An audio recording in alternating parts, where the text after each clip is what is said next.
grandit. Son lit devient tout petit. Dans leur grand jardin, un poirier vieillit. Il est malade et risque de tomber. Il faut le couper. Le papa de Valentine fabrique le lit de sa fille avec les belles planches du vieil arbre. La petite a hâte de pouvoir l'essayer. Elle regarde son père travailler. L'arbre-lit est installé. Valentine caresse le bois et s'endort. L'arbre-lit, c'est un album de Silène Edgar, illustré par Gilles Freluche, aux éditions La Cabane Bleue. Et c'est l'histoire d'une petite fille qui grandit jusqu'à dépasser de son lit. Et son papa décide donc de lui fabriquer un nouveau lit.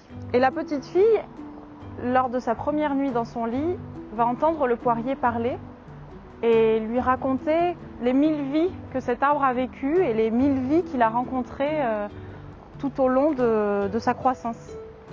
C'est un album tout en délicatesse et en tendresse qui parle du lien intergénérationnel, mais aussi du lien indispensable que l'enfant et l'homme a avec la nature.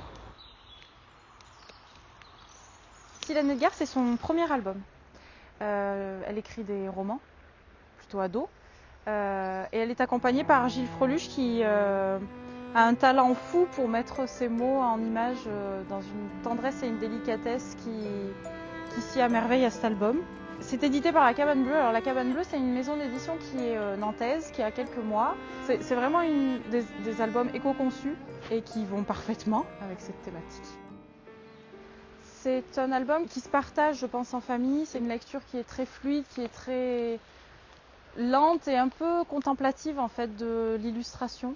Ils ont trouvé l'équilibre parfait qui permet d'aborder cette thématique sans donner l'impression de faire la morale comme beaucoup d'albums peuvent le faire aux enfants, en leur disant il faut faire attention à son environnement, il faut faire attention à la nature. Ça, on est au courant, les enfants sont certainement beaucoup plus conscients que nous. Et cet album permet peut-être de le rappeler aux grands. On peut le lire à partir de 3 ans et certainement toute la vie.